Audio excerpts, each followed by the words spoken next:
E agora a gente vai olhar para dólar, exatamente. Nesta semana, algumas imagens circularam na internet dizendo que o dólar tinha passado de R$6. A gente, inclusive, tem essa imagem, vamos colocar para vocês verem. É uma imagem que é do dia 6 de novembro, tá aí. Dólar americano igual a R$6,18 do real brasileiro.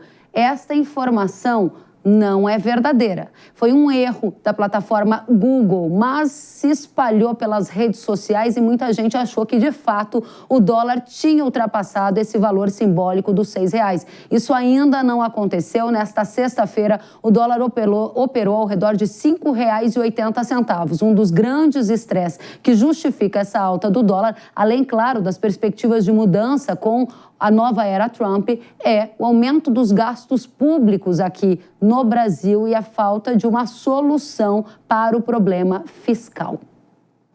O Comitê de Política Monetária do Banco Central, o Copom, decidiu elevar a taxa básica de juros aqui no Brasil, também numa tentativa de conter o avanço da inflação. A Selic é um parâmetro para toda a economia, influencia juros para o agro, para financiamentos, entre outros. Hoje, a Selic saiu, então, de 10,75% e está em 11,25% ao ano.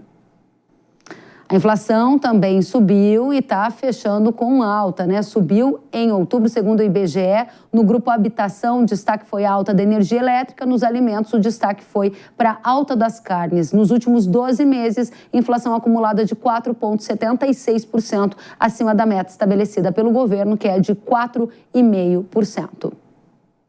O mercado também segue atento às incertezas em relação à área fiscal, ou seja, as finanças públicas na era Lula. O presidente da República esteve reunido com a equipe econômica e ministros para tentar colocar essa agenda de corte de gastos na prática em alguma estratégia. Há muitas expectativas sobre que tipo de medida pode ser adotada para conter esse rombo nas contas públicas. Será que vai ter alguma medida? A gente vai saber agora com Antônio da Luz, economista-chefe da Federação da Agricultura do Rio Grande do Sul. Da Luz, seja muito bem-vindo ao Hora H do Agro. Olá, Keren, prazer estar com você aqui na Hora H do Agro. Muito obrigada. Primeira questão, né? Dólar acima de 6 é algo que está aí batendo a porta. Nessa semana, muita gente repercutiu a imagem do Google, que por um erro colocou o dólar a 6,18. Foi erro ou foi profecia? Pois é. Kellen, se nós puxarmos um pouquinho pela nossa memória, antes daquela crise que terminou derrubando a ex-presidente Dilma, que foi uma crise exatamente igual a essa que nós estamos vivendo, só que agora nós estamos dando doses para a doença, né, maiores do que dávamos lá naquela época. Nós teremos uma ideia, do ponto de vista fiscal, o que nós levamos entre 2009 a 2014 para fazer, nós já fizemos uns 80% do caminho de rombo fiscal entre janeiro do ano passado e agora. Então, estamos falando aí em menos de 2 anos. Nós já percorremos o que tínhamos feito, 85% mais ou menos do que tínhamos feito em 5 anos, do ponto de vista de desajuste fiscal.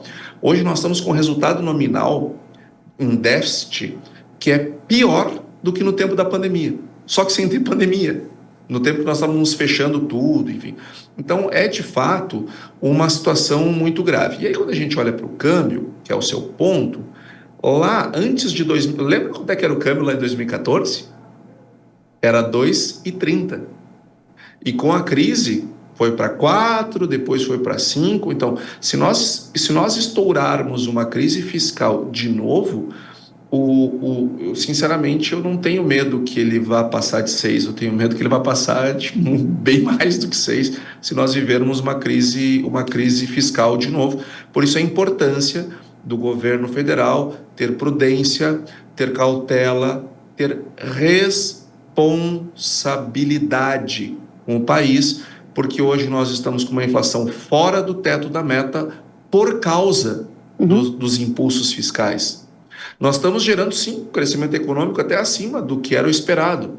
Sim, mas isso é de curto prazo. O problema é que no médio e no longo prazo, a gente termina tendo recessões. A maior recessão da história do Brasil, a maior depressão da história do Brasil, ela veio depois de um crescimento acima do esperado. que foi lá 2012, 2013, aí depois 2014, depois o nosso PIB afundou. Então nós temos que ter muito cuidado e está na hora do presidente Lula ter consciência da sua responsabilidade enquanto mandatário, o conjunto do governo também, entregar um pacote de gastos que traga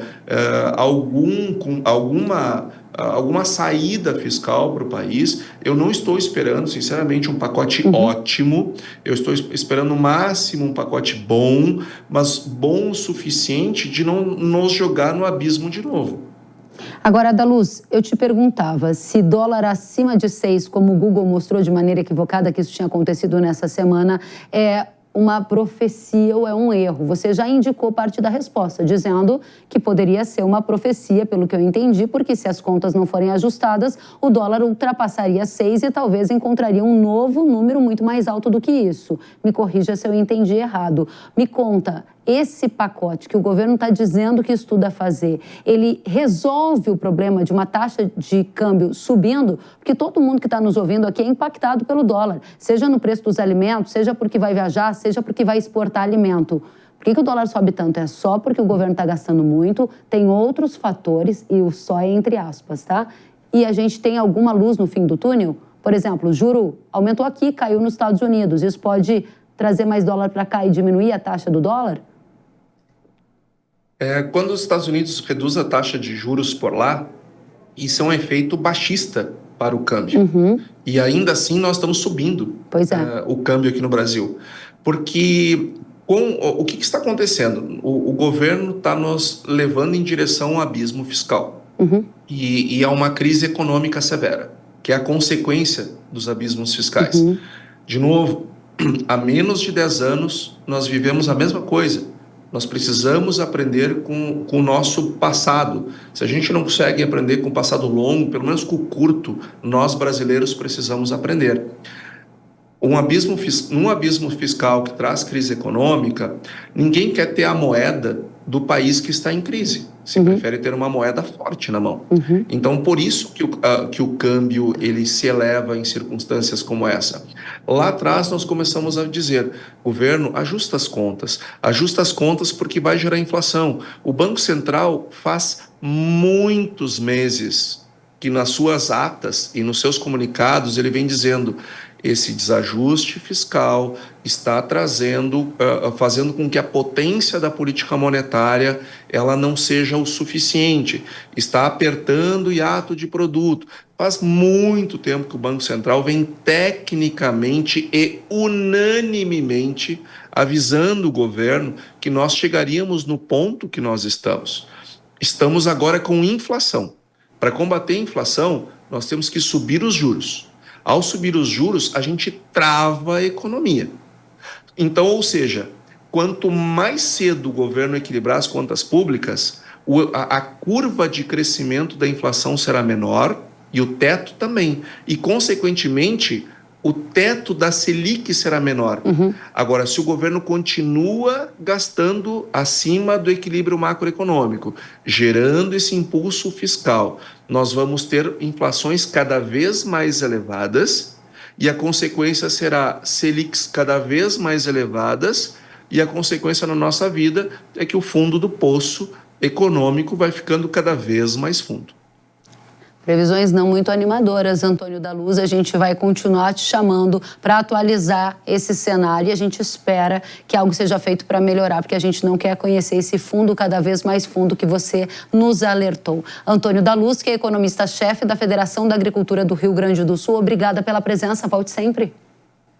Obrigado a você, Kellen, a sua audiência. Vamos ficar aqui com os dedos cruzados, torcendo que o governo faça um pacote que seja pelo menos para respeitar aquilo que ele mesmo criou, que é o arcabouço fiscal, que já é uma regra frouxa. Muito obrigada. Até a próxima.